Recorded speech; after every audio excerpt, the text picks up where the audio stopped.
How's it going, everybody? It's Pilot Flame. We're back with another FPL live stream here on Twitch. And yes, we're back. The final international break of 2021 is done and out of the way, for the most part, done and out of the way with. There's a lot of teams coming back to full team training, or, kind of looking mainly at their game for the weekend. England finished thrashing San Marino 10-0. Italy have caused themselves a bit of a trouble, as well as Portugal. So we will see how those ones pan out later on in future international breaks. But for now, we've got a lot of games coming up thick and fast, which is why the title of the stream is The Calm Before the Storm. This happens every year in FPL, where basically we get the same number of games in the last 3 months that we do in a month and a half, basically. So we're going to have a lot of games, a lot more streams that are going to be like in closer proximity to each other, which means slightly less videos, as well as I'm on vacation for basically, still tentatively, but hopefully on vacation for basically most of December. So the number of videos will go down slightly, but that's mainly due to the fact of other things that I'll be doing IRL during that time, but we'll still be doing the streams, and we'll basically cover as much as we can. And typically this happens around the Christmas period. Everything is so clustered up, and you basically have to be talking about FPL non-stop, and 2 days later it's the next game week starting, so it gets pretty hectic. So yeah, we will be doing that. We'll be going over the normal stuff on this stream, however, the predictions, the differential picks, all that sort of stuff, as well as we'll take a look at our team. We'll update the watch list, and yeah, we should be fine checking out all the usual stuff. But the more and more we get deeper into December, we're going to be looking more at captaincy picks on stream using members area. We'll be looking at buy, hold, and sell. We'll be looking at all that sort of stuff on stream. The streams may be slightly longer, or they may just be a bit more jam-packed. We'll see kind of how it goes. But without further ado, let's talk about Fantasy Football Scout for just a second before we get into our team. So, Fantasy Football Scout, fantastic members area. It has Opta-driven stats tables, which we use in pretty much all of our videos, which we will use on our streams more and more as we get into December and the fixture schedule tightens up. So make sure to check that out. There's a link in the About section if you're watching it here on Twitch, or if you're watching this VOD over on YouTube, you can check it out as well. The link is also in the description below. It's going to help elevate your FPL game, so make sure to do that. But without further ado, let's see how the team did for the week.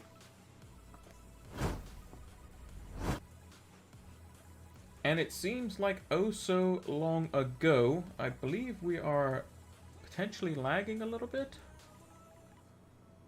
I think we might be lagging a little bit. I'll have to monitor that. I will have to monitor that, because we might have just lagged a little bit briefly, but that could have just been maybe the scene transition or something. But I'll keep an eye on it. Let me bring up the this window closer in my proximity so I can see it in front of me. All right. Cool. There we go. Right, so if the drop frames basically increases, we might have to change something, but it seems to have stopped for the time being, so hopefully it doesn't affect anything anymore. So apologies for that if it did go a bit wonky there. But yeah, so this is the team. Got 69 points, did pretty well. Some benching headaches again, but yep, that's still fine. The rest of the team still did very well. Fernandez in goal, just the 2 points. I mean, Brentford a couple injuries, and they seem to be all out of sorts. Very similar and akin to what Sheffield United had last season. This was second season syndrome, however, but they had injuries, and it just caused them to just fall off a cliff. Reyes not in goal. One of their main center backs is out. And they just seem to fall to pieces at the back, and lost again.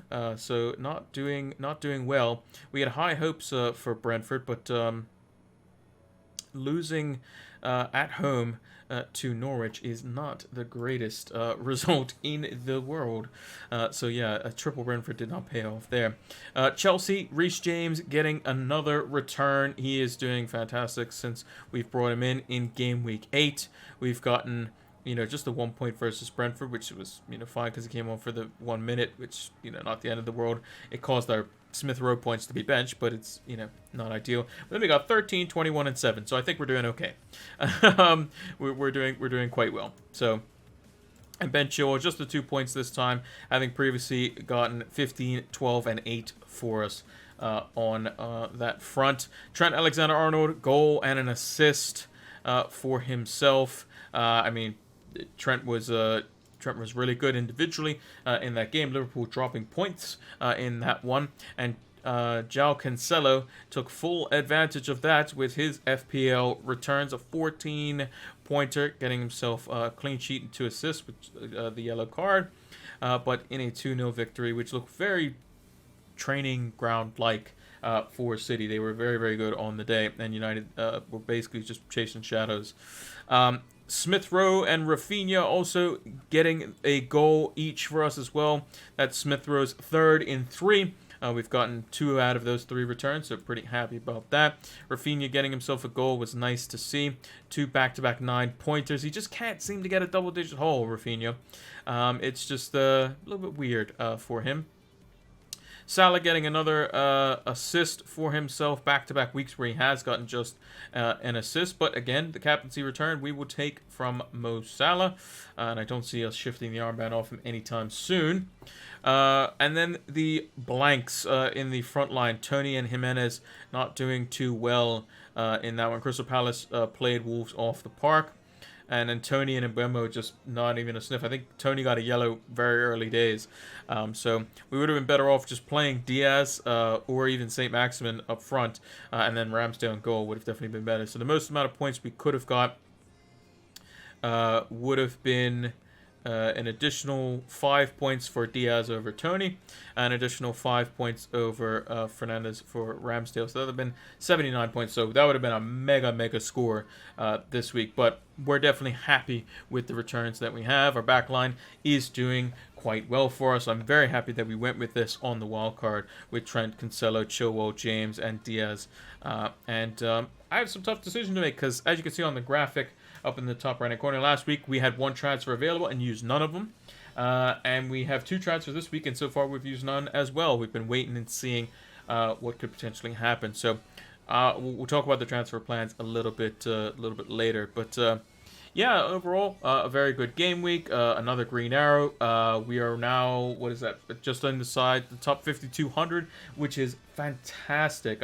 This is the highest place I've ever been, without a shadow of a doubt. I can't remember if I got close to the top 10K, but anytime I've never been in the top 10K.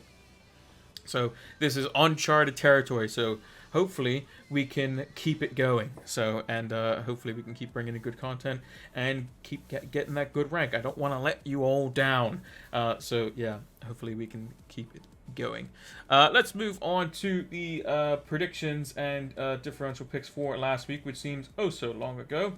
This was the tweet. Well, this wasn't exactly the tweet, but this was the predictions, which I pulled from the community tab on YouTube, where we post it as well. So let me pull that up on my screen here. So if you don't know how this system works, the way we do it is basically we predict the scores every week. And what we do is we take a note of how we did every week, and we cross-reference it to how we did in previous weeks as well. So the way it works is scoring-wise, if you get the exact result right, so had I predicted Southampton and Aston Villa to be a 1-0 in favor of Southampton, you get 3 points. If I predict the result right, so let's say I predicted Southampton to win 2-1, you get 1 point. And if you get it anything, so if they got a win and you predicted a draw or a loss, then you get 0 points. So we had a little bit of a stutter in the game week 6, 7, and 8 with 2, 3, and 2 points, or 2, 3, and 3 points. Then 4 in game week 9, but we've gone back to around average 7 points or so. Basically, ideally, we want to get over 50% of the results right and at least 1 correct score if we can. That's what we're going for. So let's see how we did here. Got my notepad alongside me, ready to go. So we predicted Southampton to beat Aston Villa 3-1. They won 1-0. That was through an Armstrong goal very early on as well. Aston Villa were just very lackluster, to be honest, and have been, and rightfully sacking Dean Smith 5 games in a row is not good for any manager, and they just seem to not be able to get it together. Basically, so they brought in Steven Gerrard, new manager, fresh ideas. Very good step up for Steven Gerrard. Let's see how he does. I think he can do quite well, and it'll be interesting to see how Villa perform. So let's see. So we got 1 point for this. That's a red pen. I don't want a red pen. That's a little bit better. Right. Okay. Then, the Manchester Derby, 2-0 in favor of Manchester City, an own goal by Eric Bailly, as well as a goal by Bernardo Silva. Both the goals were not the ones that they probably would have scored, to be honest. But all things considered, I think that basically City would have scored more anyway eventually, had they not scored those two, because they could have scored about 5 or 6. And it was like a training session, like I said. And I predicted a 1-1. I thought United might get something out of the game because, you know, a derby is typically, you know, they say it's a leveler. But this was just a leveling. City just put Old Trafford to the ruin pile, basically. So a 1-1 gets no points for us there. Brentford 2-0 over Norwich. Well, we got that one wrong. So definitely underperformed. Brentford did there. Norwich getting their first win of the season. Then they sacked their manager, showing more ambition than United to get rid of a manager that is underperforming. So it is what it is there. Chelsea, Burnley. Burnley did well to stay in the game. Chelsea will be disappointed. We predicted a 2-0. Chelsea conceded, which isn't ideal for them as well. Reece James with the assist on a Kai Havertz header, from what I remember. And then Vidra getting a goal from the assist from Jay Rodriguez. So, wrong again there. Crystal Palace and Wolves. Palace completely rolled over Wolves, and I think I need to up my expectations for Palace this season. They seem to be taking teams and sweeping them aside. They have a plan. Vieira seems to be getting the best out of his players. He's got the likes of Benteke and Edward and Gallagher and Elise and Mitchell and all these sorts of players doing very well for him. So they are definitely proving to be quite the side. So again, another no win there. Brighton 1-0 over Newcastle. Well, they were on that track, but they ended up conceding to Newcastle. Newcastle would definitely take the point and run because they had been struggling at the time. Brighton seemed to have been... every time Brighton should beat somebody, they don't. And anytime they shouldn't beat somebody, they either get a draw or they do, which is really, really weird. So, again, wrong there as well. Arsenal over Watford 2-0. They end up winning 1-0. So we got that one right there. Results-wise. So just the 1 point for us there. Emile Smith-Rowe with the only goal on the match. Everton and Spurs was the Garden Centre game, turns out, with the 0-0. We predicted 2-0 for Tottenham. There we go. We predicted 2-0, but no goals for Spurs. Can't get my words up. For Spurs. Antonio Conte could not get the manager bounce that he would have liked, but he did say after the match that 1 point is definitely a step in the right direction. So, got that one wrong there. Leicester 3-1 over Leeds. It ended up being 1-1 between Leeds and Leicester. So again, we got that one wrong. This is going to be tied for a lower score because I see that I predicted Liverpool to beat West Ham 2-1 and it was 3-2 in favor of West Ham. So if you did follow my predictions for last week, I apologize because we got our all-time low score of 2 points. Mind you, a lot of results went the way that they probably wouldn't have. Maybe the Manchester Derby, I should have predicted City to win. But again, I feel like United, over the past season, no matter how bad they've been playing, when they play City, they often do well.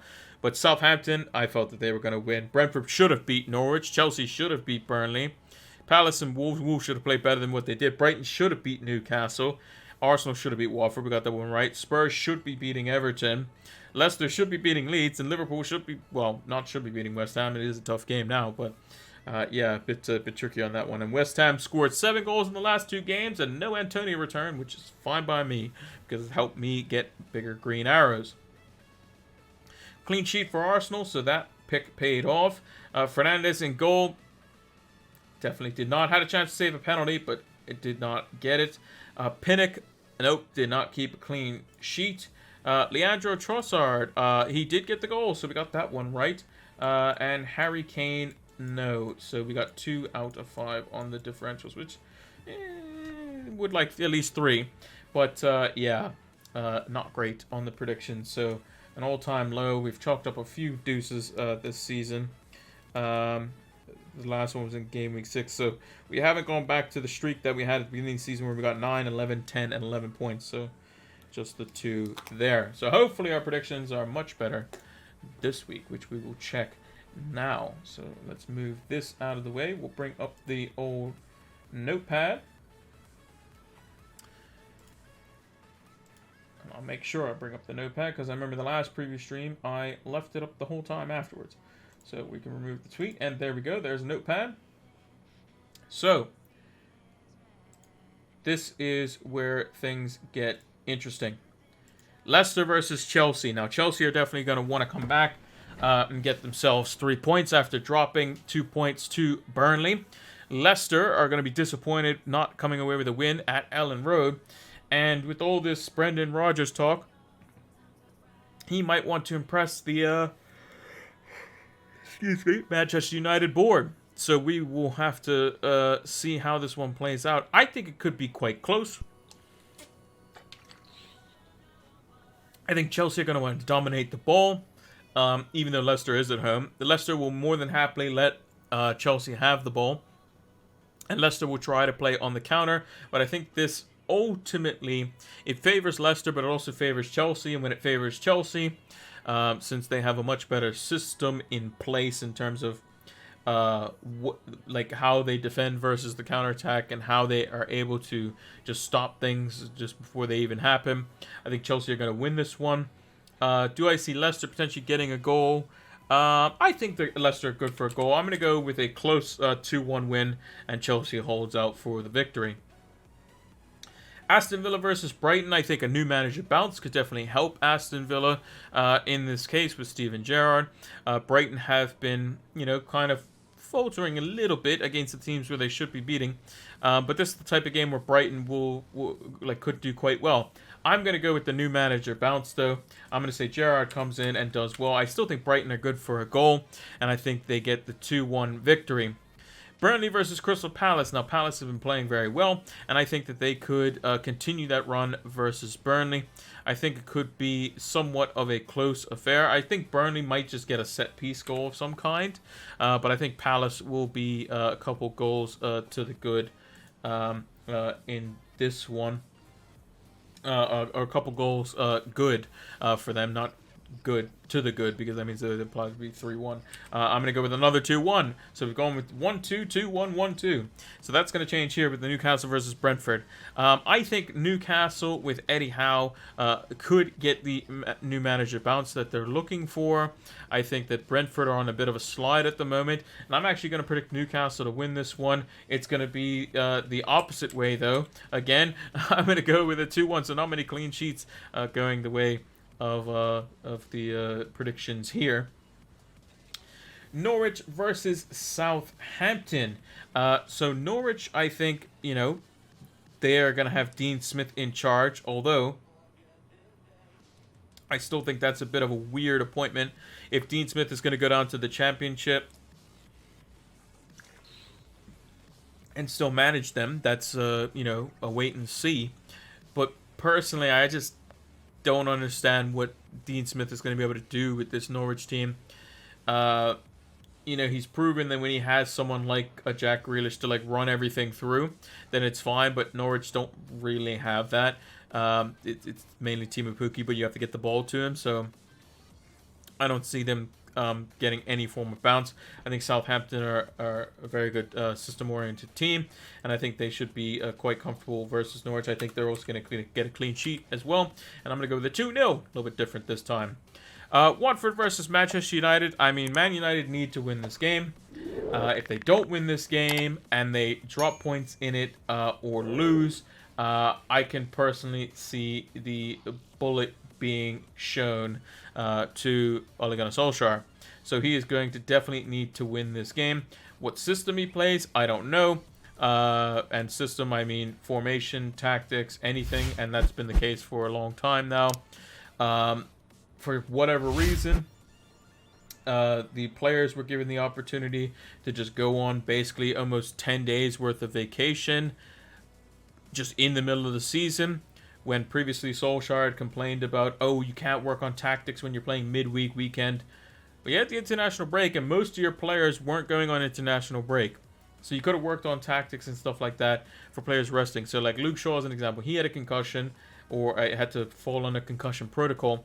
He could have still done tactical work. He doesn't have to necessarily be bolting around and doing all that sort of stuff. They can do the slow pace tactical work or like footage work and that sort of stuff as well. And then when he's ready to fully train, then they can come back in.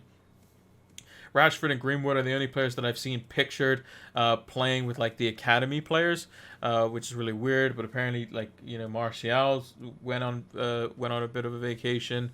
There was a lot of players that you know aren't on international duty, like Marcus Rashford, typically on England duty. Van de Beek hasn't been in the Dutch squad for a long time due to his lack of just game time that he's just not been given by the manager. It's, Martial being on and off injured at the start of the season. As well as not in the starting lineup. There's a bunch of players that don't play for their national teams anymore, like Juan Mata, like Nemanja Matic. You know, they could have easily done a lot of tactical work in warm weather somewhere and done quite well with it. But they chose not to do that. We'll see if it comes to bite them in the rear. But I think United will win this one. I think Watford will probably score, though. I see United grinding out the game and just winning 2-1 or something like that. Wolves versus West Ham. Now, West Ham coming off a win versus Liverpool. They're already through. They're already through in their Champions League. They might be in the Champions League soon. In the Europa League group. So they don't really need to worry about that going into next week. They can play a much weakened side, so they're going to focus on the Premier League for the time being. And I think Wolves are going to desperately want to get 3 points here, but I think West Ham are going to come and spoil the party. I see a pretty convincing win for Wolves. I'm going to, or West Ham, sorry, not Wolves. West Ham, 2-0. Liverpool versus Arsenal. I think Arsenal have been playing a bunch of teams that they should be easily beating.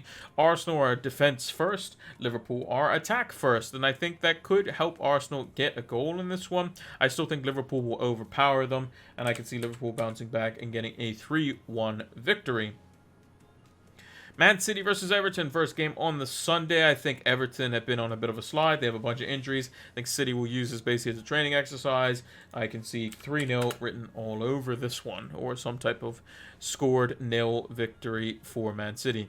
Spurs versus Leeds, one of 4 fixtures that are very good in the FTR rating of 2 for Antonio Conte's Spurs.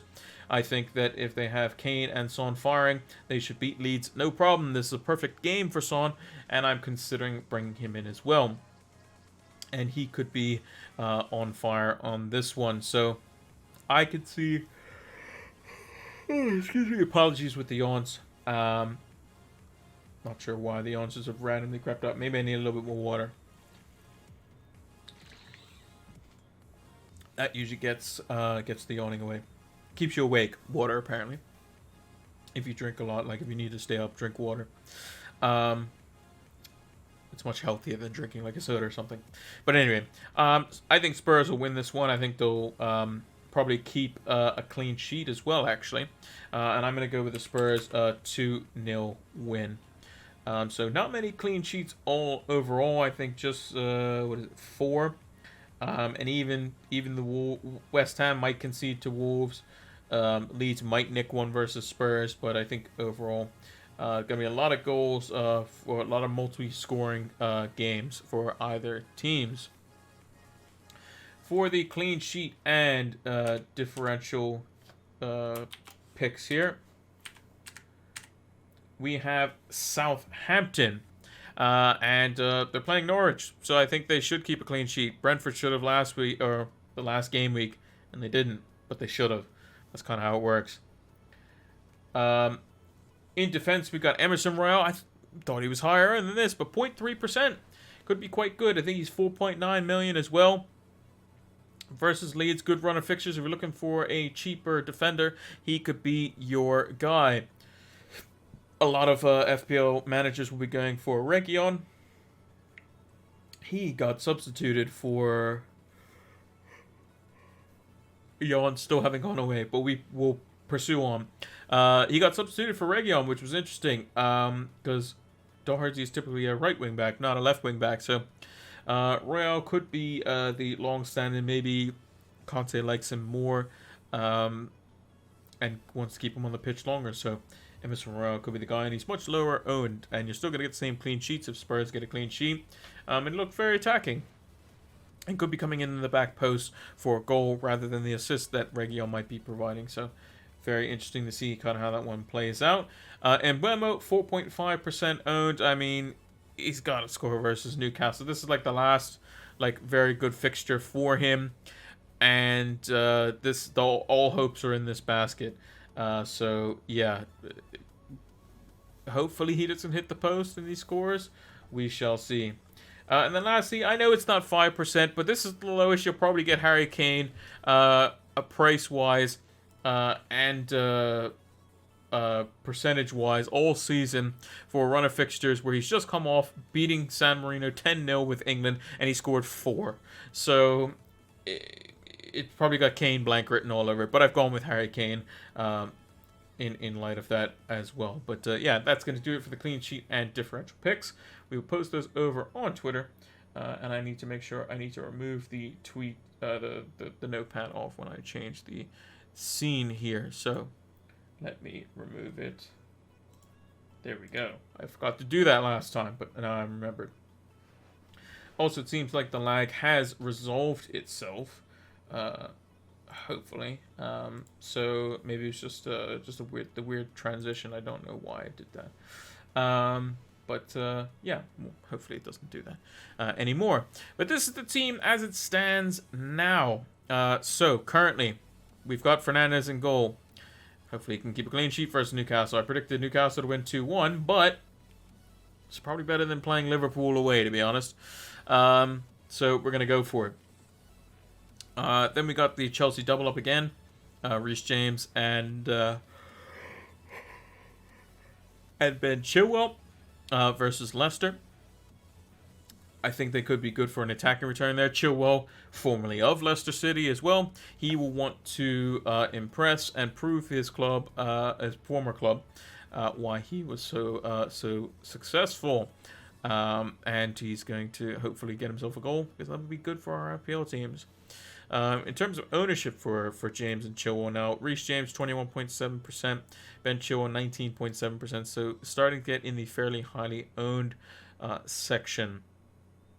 Trent Alexander-Arnold versus Arsenal at home, coming off his massive 12-point haul, and he is almost 30% owned in the game. Not going to get much rank rise from him, but he could be still very, very good and is more of a shield pick as well. And then we have double City defense currently in the team. Not really sure how much longer we're going to hang on to Diaz. I would like City to start getting back to getting clean sheets. I think they could do that versus Everton, Watford, Wolves, even Newcastle. They could get quite a few clean sheets in these ones. Didn't know Diaz was actually this highly owned, but I think the double up could be quite good with Cancelo, who is also very highly owned as well.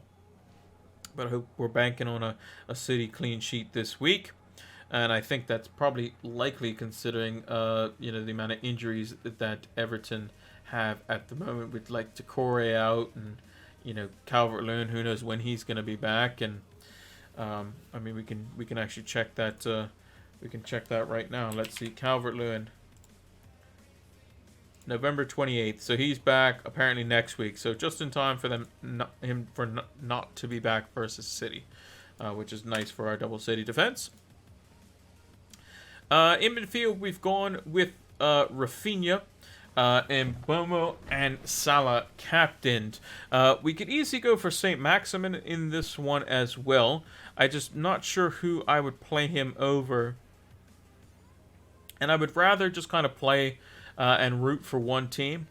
It'd be really difficult of me to, have two Liverpool players and then have Ramsdale in goal. Because I'd be like, oh, well, yes, Salah takes the penalties, but Ramsdale saves it, then, and then, Salah doesn't score. That's kind of bad because it messes up the captaincy, and I'd rather, Salah do well because all the people that didn't captain him will get burnt for it. Trying to be different, basically. I know the captaincy's boring, but St. Maximin, if I put him in there, then I'm kind of rooting for him to score against, against the, my goalkeeper. And I think Jimenez at home versus West Ham could be a better fixture for him because Wolves at home are much better than they are on the road. And Ivan Toney again versus Newcastle. I mean, I brought the Brentford players in for this reason. They can't do it versus Newcastle. I don't know what they can do. But we might even get rid of Mbeumo this week because he might be the one that has to make way for Son if we wanted to bring him in. Because would I want to keep Smith Rowe longer term? Possibly. I mean, he plays Newcastle next, so we'd likely want to play him then. Southampton, Leeds, Norwich, Wolves. Some decent fixtures in there. Whereas in Mbeumo, after Newcastle, he's got Everton, Spurs. These should be much more difficult fixtures. Leeds could be okay, and then Watford. But then it starts to get a bit choppy. So he might even go this week for Son versus Leeds, and it could be a bit on the tricky side for him because I just put him as a differential pick to bring in, and I might be getting rid of him, and because I don't want to get rid of Rafinha, and I don't really want to get rid of Smith Rowe. Salah's a lock-in, and Brownhill's just a placeholder, so Mbeumo is kind of defaulting to the only one there. And I have 2 free transfers, so I'm kind of like, I don't really want to burn one.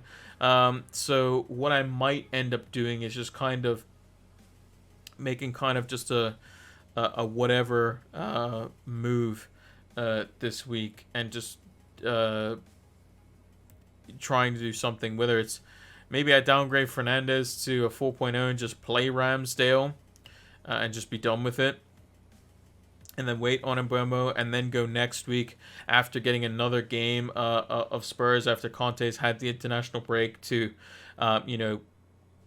develop some things with his players, and Son and Kane can come back and get integrated into it, right away. That is something that I've also considered. I can't get Kane in one unless I get rid of Jimenez. That's the only player that I could get rid of for one transfer if I wanted to bring in Harry Kane. But I'm not going to get rid of Jimenez because he plays Norwich and Burnley in the next 2. Maybe Kane comes in afterwards. Maybe it's Ronaldo that comes in afterwards. We will have to see. So that's something we're going to have to pay attention to. Maybe it is get rid of Diaz and bring in a Spurs defender or something like that. I still want to see more though. So it might be a week where literally I have to kind of bite the bullet and bring in Son early, or just, like I said, make a move that frees up some funds elsewhere, and I can go from there. Maybe it's bring in one of the Southampton forwards. I mean, Broja might apparently have a knock, but if he's fit and available, does he play versus Norwich? I'm not too sure. Could we bring in Armstrong after he's done quite well, 5.9 million? Maybe there's something there. Who knows? So yeah, could be a bit tricky, but I think this is going to be the team. If there's going to be any changes, it's going to be oriented around the transfers, whether it's put in put in Ramsdale because we got just a whatever goalkeeper, or we downgrade St. Maximin just for funds or something like that.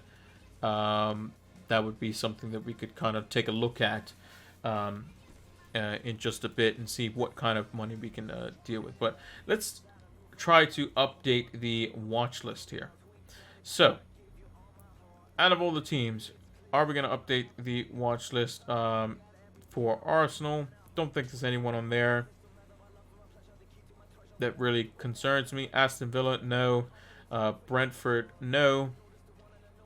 Brighton, no. Burnley, no. Chelsea, no. Crystal Palace, yes.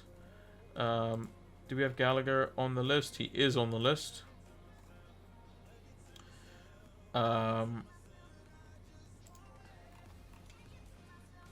Is Edward still on the watch list? I'm going to remove Edward from the watch list just because it seems like him and Benteke potentially could be rotating for one spot. And Elise, we're going to remove from the watch list just because he's been benched the last few games, so not really looking to him there. Guaita, I believe. Oh, we don't have him on the watch list. We should put him on the watch list for sure. Everton, no. Leeds, no. Leicester, no. Liverpool, we're going to go with Diogo Jota because Firmino is injured. He is on the watch list already. Fantastic. Roberto Firmino is injured and has an unknown return date. We are going to remove him from the watch list. Man City, we are going to add Bernardo Silva, who's been doing very, very well. Phil Foden, I believe, is already on the watch list. And I think that is about it for that one. Man United, no. Newcastle, no. Norwich, no. Southampton, no. Spurs. Region is already on our watch list. We're going to put Emerson Royale on the watch list as well. Attacking wingbacks. Son should be on the watch list if he hasn't already, and as should Harry Kane. Then we have Watford, West Ham, and Wolves. Don't think anyone from there. Antonio is probably on the watch list still. Nope, but we'll put him on there because his fixtures come game week 16 onwards are absolutely electric. So we're going to want him back for that as well. Basically from game week 15 or so onwards, we'll probably want, if United have fixed up, we'll probably want Ronaldo and Antonio as our two forwards, and then everyone else can basically get in the bin from that point onwards. Because the forwards haven't been doing great this season, all things considered. So let's check our watch list if there's anyone that we need to remove. I think Mendy's just too expensive now. And Chelsea have looked a little bit more vulnerable recently. Hasn't made very many saves, but does, he is keeping some clean sheets. But I think he's just too expensive for us to go for at the moment. Not without a wild card and restructuring. Ederson we could potentially keep on there. De Gea, until United fix up, he's going to be removed from the watch list. Livramento, Gabriel, Tavares is perfectly fine on there. Stones as well. We like all of those players. Sadio Mane picked up a potential knock, so we will remove him from the watch list as there's still an injury doubt over him. Bruno Fernandes, even Portugal's playing bad now, so we'll remove him from the list as well. Yuri Tielemans has a calf problem, so we remove him from the watch list as well. Jota, Saka, Cornet, Rashford I'm still going to keep on there just because he could be just like, if United go back to the old school, just counter-attacking, then he could be quite good. Tony, we're going to remove from the watch list because we haven't been our team. Huang has been a bit unlucky. I think we'll keep him just in case we might want to budget, forward just for these couple of games and just use him as bench fodder. Whenever we'll keep him on there. Ronaldo will keep on there. Callum Wilson will definitely keep on there. Iheanacho, we no longer have interest. No minutes versus Leeds, only just the 45 versus Arsenal. Same with Patson Daka. Only a bench appearance versus Arsenal and none versus Leeds as well. And Edinson Cavani we will remove because he is injured as well. So we've trimmed it down quite nicely. So we got 6, 7, 8, 9, 10, 11, 12, 13, 14, 15, 16, 17, 18, 19, 20, 21, 22, 25. That's the number we usually like to keep it around. So yeah, so this is the team currently. We've got 5 million in the bank, which is quite a lot. So if we wanted to go for the likes of Harry Kane, we could easily do it in 2 moves. But the only way we can do it in 1 is if we got rid of Raul Jimenez, which you kind of don't want to do because he plays Norwich next week and Burnley the week after. So that would be not ideal. So what is a move that we could do? Well, let's say we don't want to play St. Maximin. What if we downgraded St. Maximin to an Armando Broja, and we just wanted to keep him there as bench fodder, maybe play him from time to time, and go from there. And then we do no other transfers, keep the team as is. Then we have 6.8 million. Then the following week, we can go from Ivan Toney straight up to Kane and start getting rid of some of our Brentford players. Or we can go from, I mean, we could do it this week and Mbeumo straight to Son, but maybe we give it the extra week to see what Spurs is like versus Leeds, because that would be the interesting thing to kind of look at. But definitely a Spurs asset, I think, would be quite nice. I'm slightly leaning more towards Kane, just because he's a price point that we can have Ronaldo at. Which makes it a lot easier to get to come game week 15. So it's possible we could just wait and see on that. If we look at Kane's fixtures, you know, he's got Leeds at home, Burnley away, Brentford at home, Norwich at home. Then he's still got Brighton, and the fixtures are still quite good after that. So if Ronaldo's and United are still terrible, it's not like we can't not keep Kane as well. But it's just how bad Kane's been playing for his club. Anyone could score goals versus San Marino, to be honest. Like, they're apparently on the same level as, like, the 13th or 14th division in English football, which is, like, it's not great, basically. So we can, with this setup, we can give ourselves options next week, because we don't need to do anything drastic this week. We could, excuse me, go down even further than Broja and have like a Keenan Davis at 4.4 to give us the maximum amount of money possible. We could do that. Does that open up anything? Let's see. So if I go for a Keenan Davis at 4.4, if I went for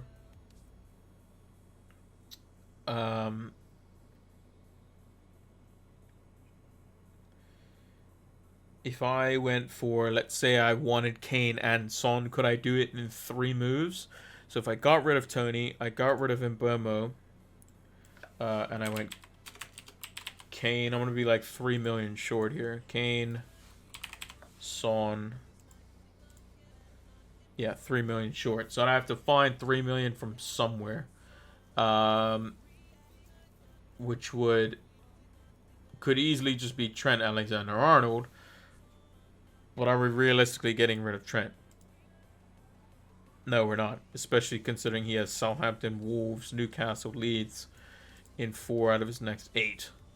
So I think it's probably more of a one or the other. I don't think it's both at the time being. Do I think Son's the better asset? Possibly, but I like the price point on Kane, because when it comes time to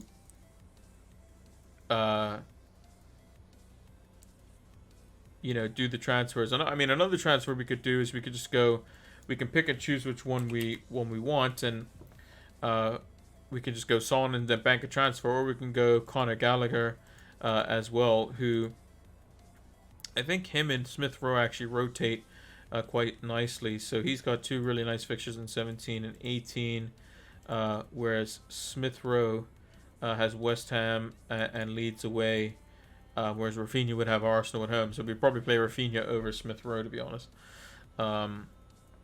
So that's something we could do as well. But this blocks, getting Son. Does it leave Kane a captaincy option? I feel like I'd be more inclined to captain Kane, especially versus Norwich at home. Salah in week 15 has Wolves away, so it could be a bit tricky there. But I think Kane versus Norwich at home is, for some reason, I'd just be more inclined to captain Kane. I don't know why, but that's something that we could definitely do. And then come time to switch to Ronaldo. Ronaldo's we'd only need like 0.2 or something like that to go that route. Or the other super boring move that we could do this week is just legitimately just get rid of Fernandes, who's just been bad, and Brentford have been bad, but Newcastle might just be just as bad, and just get a 4.0 goalkeeper or just get Ben Foster, pay the extra 0.1, and then go from there. It does also leave us exact money to get Harry Kane, assuming he doesn't go up in price. If we got the 4.0 goalkeeper, we would have still that 0.1 extra. So that is something that we can consider. Obviously, if St. Maximin goes down or Fernandes goes down or whatever, then we can't do it. But that's something we could still leave our options open for, because there's Champions League and the Europa League and the Conference League and that sort of stuff, which actually I don't know what Spurs' situation is in that competition at the moment. Let's see, if we go to the Europa Conference League, they play some random team called Mura. I don't know who they are. They're the team at the very bottom of the group. They've lost every game. So Conte might just rotate a little bit, which might see Kane not play, which would be ideal. But it could also get his confidence up too. But the likelihood is they probably won't need to stress for that game. So if we wanted to make an early transfer, which we haven't done at all this season, and we wanted to monitor the situation, we could definitely go that route. Price change wise, it looks like Gallagher, potentially Reece James and Ramsdale are close estimated price rises. Price falls, Sarr, Meslier, Woodman, and Firpo are close potential price falls. Where is Kane on the spectrum? Kane is at 17.7, so approximately. So he's not going to be going anywhere anytime soon. So one to monitor. So that's something we could just do. We could just get Foster. Would we play Foster versus United at home? I mean, the way United have been playing, Watford might keep a clean sheet. So, but again, do we want to get burnt by Ramsdale again? Who knows? But Ramsdale will probably get a few saves in that one. Whereas I think Foster, United haven't been creating very many chances for Foster to make saves. But he's going to be up against his old club, so maybe he is going to be a beast in goal. And as a United fan, I hope United win the game 5-0. Foster saves a penalty and then the person scores it immediately afterwards. That's fine by me too. But rooting for that would be a bit on the tricky side. So maybe I just go for a 4.0 goalkeeper instead. Let's see if there are any that are available. I don't think there are. So Steer, no. Begovic has only played just the once. Yeah. None of these goalkeepers are going to play, unfortunately. So Foster or bust, basically, on that front. But yeah, that would just be kind of like the boring. If I feel like I don't know what to do, it would just like, yeah, get rid of Fernandes, bring in Foster, and you know, whatever from there. So we will see. And if we try to just downgrade St. Maximin, then we can upgrade Tony to Kane next week, if we wanted to go that route as well. But having St. Max, like I like having a nice bench, like for the time being at least, because it makes it easier potentially if we wanted to bench boost, we could.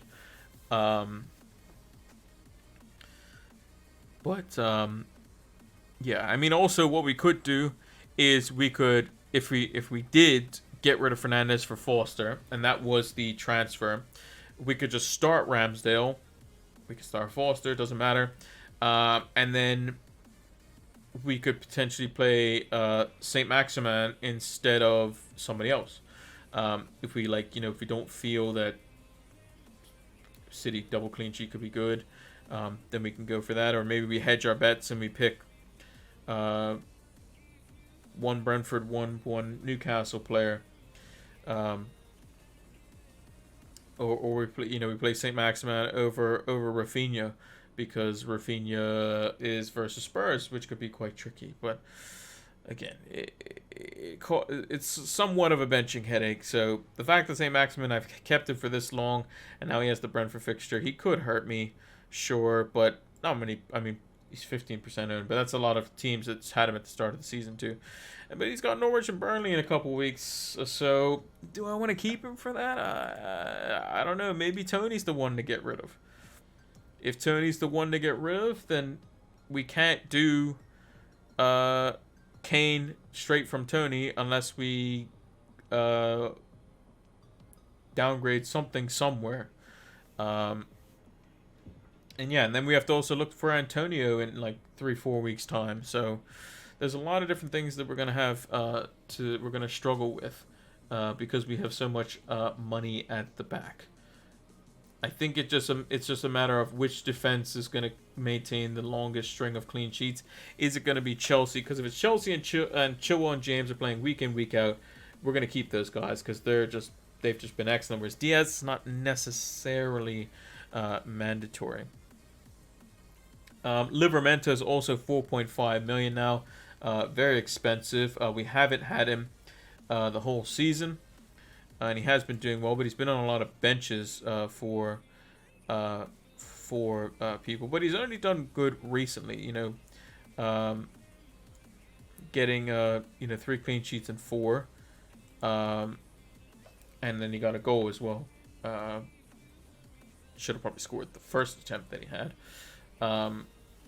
So yeah, maybe we go for a slightly cheaper defender. Brighton play Villa this week. Maybe Lamptey starts and can get a clean sheet there. So Brighton's fixtures, I believe, are halfway decent. Aston Villa away, Leeds at home, then Southampton and Wolves in 4 out of the next 6. So not too bad. They get a little bit trickier later on, but again, Lamptey's just going to be a bit of a bench fodder. But that means getting rid of Diaz, which we don't necessarily want to do. So yeah, it's tough. These decisions are tough, and these decisions are going to be a lot quicker and have a lot less time to think about them, and more time to see how they kind of play out in these game weeks. Because if we look at the fixture list, there's games this Saturday and Sunday. Okay. Then there's midweek European games. So okay, fine. Then there's games on Saturday and Sunday again. Then there's games Tuesday, Wednesday, Thursday, Saturday, Sunday, Monday, Friday, Saturday, Sunday, Tuesday, Wednesday, Thursday, Saturday, Sunday, and then Sunday, Monday the following week, and then Tuesday, Wednesday, Thursday, and then Saturday, Sunday, Monday, and then I believe it's the FA Cup that next week, with no Premier League for that week. I want to say, what's that? The week of the 8th or something like that. I think that's the FA Cup. I'll just check that in just a second. FA Cup, third round. Round dates. Let's see. I believe it's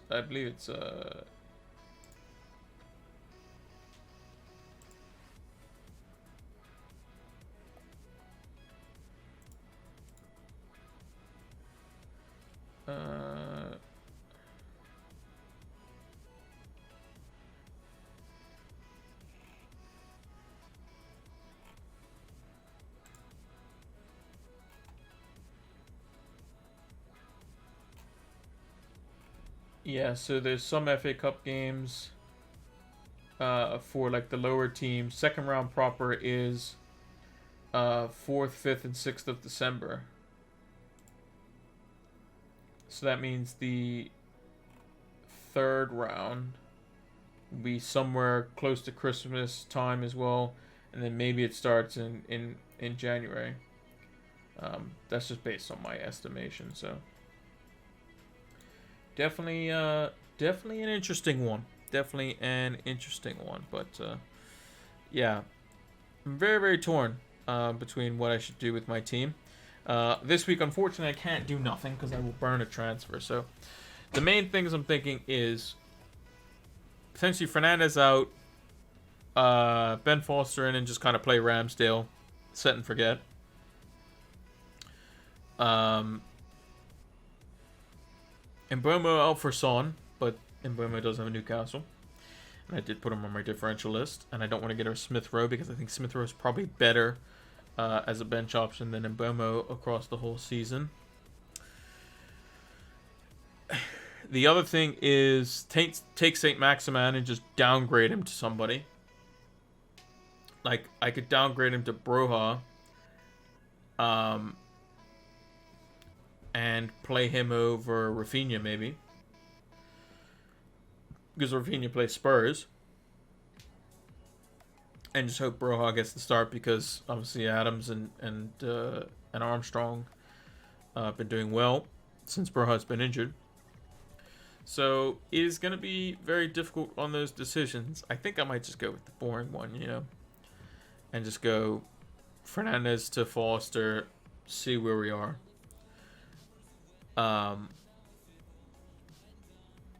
It does make it a little bit difficult later on for like bench boost type things, but we have to wild card for that. Can always work around it. We can make transfers towards it.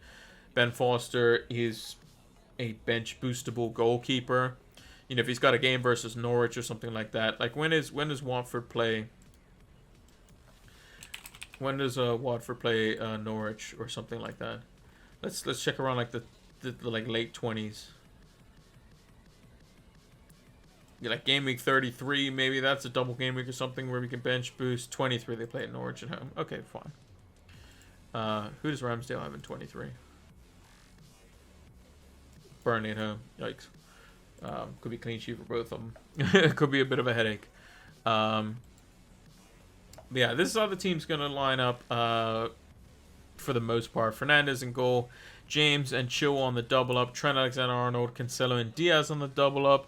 Rafinha, Salah captain. That's not going anywhere. And Mbeumo, Tony with the vice captain, and Jimenez with Ramsdale, St. Maximin, Smith Rowe, and Brownhill on the bench. I personally think that I might just go with with whatever my gut says, which at the start of last week when the game week was basically finished, was just basically take out Mbeumo and get Son in early.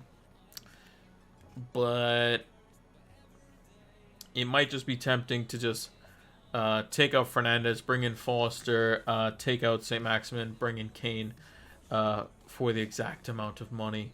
That could also be something that we do. But then we'd have to play Kane over one of probably Rafinha, Jimenez, Tony, and Bremo Diaz, probably. Which could be a bit tricky to do. So, yeah, I think that's going to do it for the preview stream. Let's talk about Fantasy Football Scout one more time before we sign off here. So, yeah, that is going to do it for this one. Fantasy Football Scout has a fantastic members area, so make sure to check that out. Like I said at the beginning of the stream, we're going to be integrating it more and more into the streams as we get closer and closer to the hectic Christmas period, because we're going to have more streams and less videos as we normally do, and as we did last season as well. And also I'm going to be on vacation as well, so we want to be relaxing a little bit, but I'll try to jam-pack all the information into one hour-long-ish stream, so you can kind of pick and choose which part of that you want to watch, and yeah, hopefully it suffices the FPL appetites. But for now, let's move over to the big screen. So that is going to do it. The calm before the storm. Make sure to follow us here on Twitch. Make sure to subscribe over to the YouTube channel. Turn the notification bells on for Twitter, Twitch, and YouTube, as well as leave a comment on this VOD as well when it goes up on YouTube tomorrow, which will be the 16th of November. And let us know what you are going to be doing with your teams. Let us know what I should be doing with my team. I can get some help from you all, and I can try to help you as well. We are an FPL community, after all. And make sure to check out the videos going out this week. We've got the captaincy video tomorrow as well. We got buy, hold, sell on Wednesday. The lineup preview on the Friday with the deadline streams back live and raring to go on Twitch as well for the Saturday stream, bright and early for that one as well. But for now, make sure to subscribe, like, comment, all that good stuff. And until the next one, take care.